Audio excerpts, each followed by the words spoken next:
Hello everybody, how are you all? I hope each one of is fine and doing great in your studies. So आज मैंने 2 mock test दिए थे। एक दिया था prelims का, जो कि है IPS clerk prelims mock number 7 from practice mock, and second one जो है वो है सेक्शनल टेस्ट, ठीक है, रीजनिंग का, एसबीआई पीओ मेंस का, ठीक है। तो जिनके पास भी प्रैक्टिस मॉक की टेस्ट सीरीज़ है, जिन लोगों ने अटेम्प्ट किया हो इन दोनों टेस्ट को, तो अपने स्कोर्स कमेंट सेक्शन में जरूर शेयर कीजिएगा। एंड यस, जिन लोगों को मेंस के टेस्ट मतलब जो फुल अटेम्प्ट है, ठीक है, देने से डर लगता है, क्योंकि कुछ कमेंट्स ऐसे थे, तो उस बारे में भी थोड़ी बहुत बात करेंगे, ज़्यादा नहीं।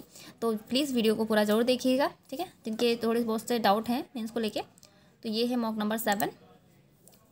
तो इसमें मेरे जो स्कोर रहे हैं 78.75 and rank is 648, percentile is 91.97। Morning में दूसरा था, मतलब अभी चेंज हुआ क्योंकि काफ़ी लोगों ने अटेम्प्ट किया होगा उसके बाद।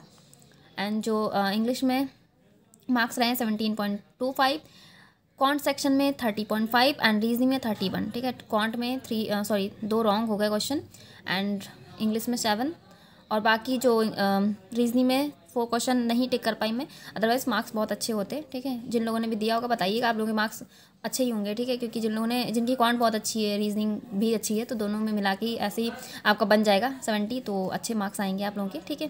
तो आप लोग जरूर शेयर कीजिएगा। एंड दूसरा मॉक मैंने जो दिया था सेक्शनल, आज दिया था एक्चुअली, मेंस में मैं दिखाऊंगी, मेंस मैंने आज नहीं दिया था, इसलिए मैं सेक्शनल का पहला टेस्ट मैंने दिया था रीजनिंग का। तो इसमें मेरे जो स्कोर रहे हैं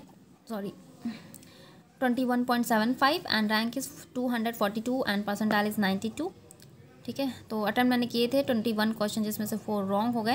एंड आई थिंक ये क्रिटिकल रीजनिंग होगी, मैंने 2-4 क्वेश्चन किए थे क्रिटिकल रीजनिंग के, कुछ लग रहा था assumption and cause and effect वाले थे, उसमें थोड़ा बहुत आ जाता है समझ में कि हाँ ऐसा होगा ऐसा नहीं, बट फिर भी रॉन्ग हो गया आई थिंक, ठीक है। क्योंकि पजल एंड जो कॉन्सेप्ट बेस्ड क्वेश्चन होते हैं, लाइक आप कोडिंग डिकोडिंग ले लो, मशीन इनपुट ले लो, अगर आपसे डिकोड हो गया तो बन गया, तो उसमें रॉन्ग होने का कोई चांस नहीं है, ठीक है। अगर कोई चीज़ रॉन्ग हो सकती है तो क्रिटिकल ही है मेंस में, या फिर पजल जाएगी तो पूरी ही जाएगी, ठीक है, अगर नहीं बनी। वैसे मेंस के पजल में ऐसा होता नहीं, इसलिए मैं बता रही हूँ, तो क्रिटिकल ही रहता है, इसलिए मैं रिस्क नहीं लेती हूँ जनरली। तो आप लोगों से भी मैं ये कहूँगी, क्रिटिकल अगर आप लोग की अंडरस्टैंडिंग बहुत अच्छी है, क्रिटिकल में आप बहुत अच्छे हो, तभी अटेम्प्ट कीजिएगा, अदरवाइज एक्यूरेसी के साथ कोई भी मत कीजिएगा खिलवाड़, ठीक है, क्योंकि एक्यूरेसी बहुत मैटर करती है। एंड यस, तो मीन्स का मैंने टेस्ट दिया था। जिन लोगों को डर लगता है मैं उन्हें दिखा दूँ कि मेरे मार्क्स कैसे आए, क्योंकि काफ़ी लोगों का रहता है ना कि मार्क्स कैसे आएंगे, क्या है, कितना प्रिपेयर है, क्या नहीं, इस वजह से मैंने दिया था, ठीक है। आज का नहीं है ये, इसलिए मैंने नहीं शेयर किया था। ये इसमें मेरे मार्क्स आए बहुत ही बेकार हैं, 30.75 एंड जो रैंक रही है 794 एंड परसेंटाइल इज़ 82। हालांकि अभी हमारा रिवीजन भी बहुत अच्छे से नहीं हुआ ना करंट अफेयर का। अगर करंट ही हमारी अच्छी खासी हो जाएगी सारी प्रिपेयर 6 मंथ की या 4 मंथ जितनी भी अच्छे से, तो उसमें भी स्कोर्स अच्छे खासे आ जाएंगे, तो आराम से स्कोर किया जा सकता है, ठीक है। तो ये रहा। एंड दूसरी चीज़ मैंने कॉन्ट में भी बिल्कुल जैसा कि आप देख सकते हैं 12 मिनट ही दिया मैंने कॉन्ट को, क्योंकि कॉन्ट में कोई भी क्वेश्चन मुझे लग ही नहीं रहा था, समझ ही नहीं आता मैं क्या करूं। हालांकि दूसरा टेस्ट मैंने दिया उसमें आराम से मैंने पूरा टाइम दिया, जितना टाइम होता है कॉन्ट सेक्शन का, तो उसमें मेरे 5 मार्क्स आए भी हैं, ठीक है, ऐसा नहीं है। लेकिन इसमें DI वगैरह कुछ भी मैंने कोशिश की समझने की, डेटा आ जाए कोई, बट जैसा कि पहला मेंस था, तो मेंस का टेस्ट था, तो इसलिए मैंने ज़्यादा वो भी नहीं किया। जो 2 सीरीज़ मुझे समझ में आई थी वही मैंने सिर्फ ऐसे ही सॉल्व किया, वही दोनों रॉन्ग हो गए, इसलिए नेगेटिव में मार्क्स चले गए, दोनों के दोनों ही क्वेश्चन रॉन्ग हो गए। तो इसमें जो रीजनिंग सेक्शन में मार्क्स आए हैं वो 9 है, एंड कॉन्ट में तो 0 ही है, एंड करंट सेक्शन में 10.75। इंग्लिश सेक्शन में मैंने 19 क्वेश्चन किए थे, उसमें से 11.75 आए हैं, ठीक है। तो ये स्कोर्स अगर हम कहीं गेन कर सकते हैं बहुत अच्छे से, क्योंकि रीजनिंग एंड कॉन्ट सभी के लिए एक जैसी होगी, ठीक है, डिफिकल्टी लेवल जैसा भी रहेगा सभी के लिए रहेगा, ठीक है। जिनकी कॉन्सेप्ट बहुत अच्छे हैं कॉन्ट में, रीजनिंग में, तो वो ऑब्वियसली स्कोर कर लेंगे, लेकिन जिनका एवरेज है, ठीक है, जैसे कि मेरी कॉन्ट एवरेज है, ठीक है, रीजनिंग ठीक ठाक है, तो मेंस लेवल में हम सबसे ज़्यादा अगर किसी सेक्शन से गेन कर सकते हैं वो हमारा general awareness and English section, तो हमें इसी को स्ट्रॉन्ग करना होगा, ठीक है। जैसे कि मैंने अटैम्प्ट ही इसमें 19 ही किए हैं, तो जैसे अटैम्प्ट्स हम अगर बढ़ाएंगे इसमें भी, एंड हमारा जो जनरल अवेयरनेस है दोनों में, तभी हम अच्छे स्कोर्स कर सकते हैं, ठीक है। तो ये सब चीज़ें हैं ध्यान देने वाली। बाकी कॉन्ट मैं अपना इम्प्रूव कर रही हूँ मेंस लेवल का। So that's it. And yes, अगर आप लोगों ने दिया हो तो ज़रूर मतलब अपने स्कोर ज़रूर बताइएगा इस मेंस टेस्ट में, क्योंकि मेंस का फ्री टेस्ट है, इसीलिए मैंने शेयर किया क्योंकि सभी के लिए फ्री होगा।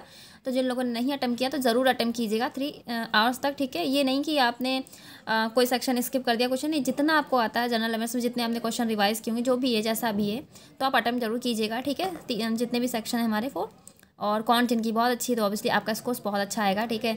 ऐसे लोग हैं काफ़ी लोग, ठीक है, नोन में मेरे, ठीक है, मेरा 30 ही रहा है, 50-60 आप आराम से गेन कर सकते हो, ठीक है। तो इस स्कोर को देख के अपना मोरल मत डाउन कीजिएगा, ठीक है। You can score much better, ठीक है। तो आप लोग ज़रूर अटेम्प्ट कीजिएगा।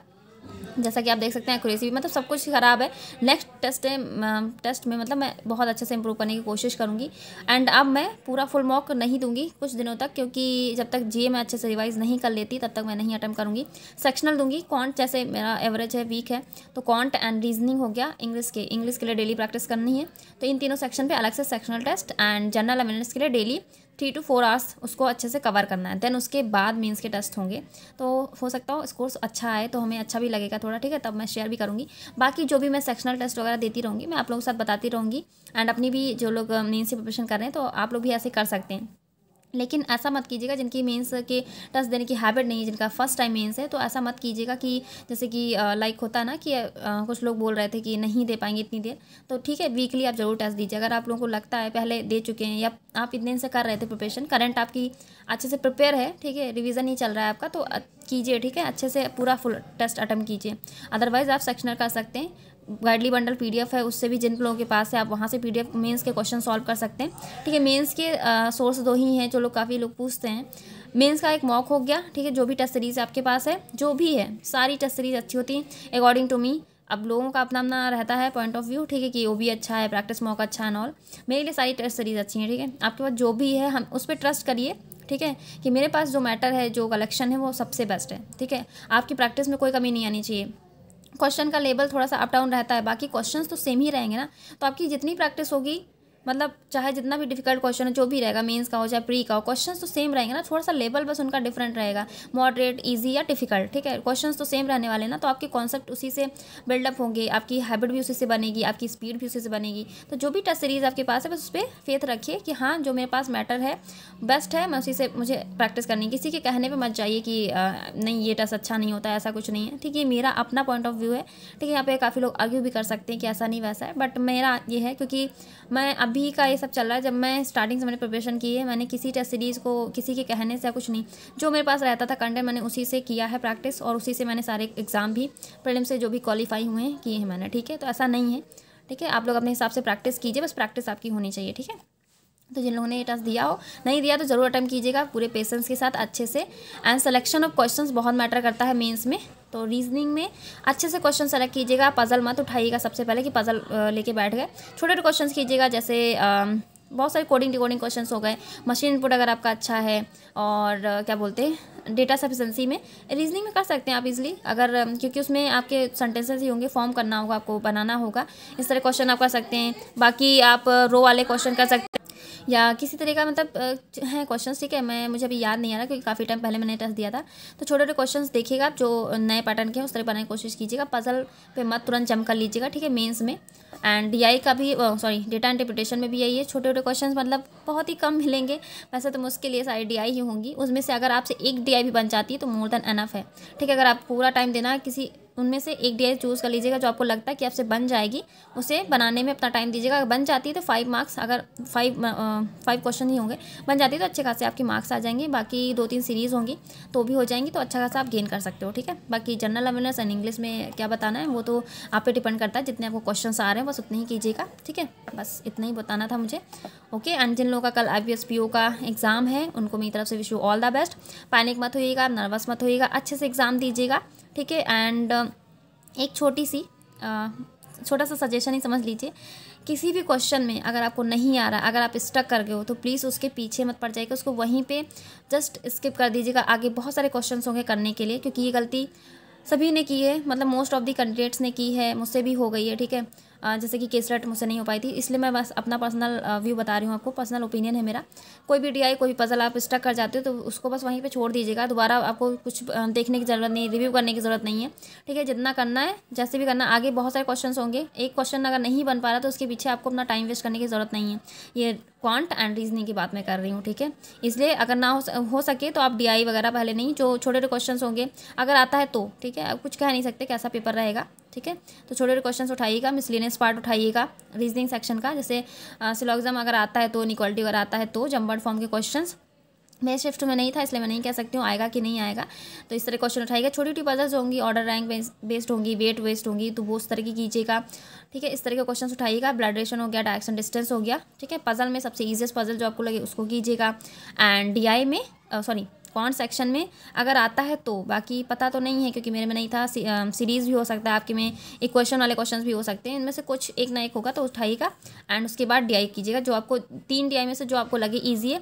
तो इस तरह से स्मार्टली मतलब वहाँ पे अच्छे से परफॉर्म कीजिएगा, ठीक है। किसी क्वेश्चन पे आपको स्टक रहने की, वहाँ पे स्टिक करने की ज़रूरत नहीं है कि बस उसी क्वेश्चन में लगे, नहीं बन रहा है क्यों नहीं बन रहा, बस नहीं, आपको छोड़ देना है, ठीक है। अपना बेस्ट दीजिएगा प्लीज़, ठीक है, क्योंकि गलती बहुत लोगों के साथ हुई इसलिए मैं आपको सजेस्ट कर रही हूँ। बाकी अच्छा ही होगा आप लोगों के साथ, पेपर सबका अच्छा होगा, ठीक है। डोंट वरी, पैनिक मत होइएगा बस किसी तरह, ठीक है। Thank you everybody and good night.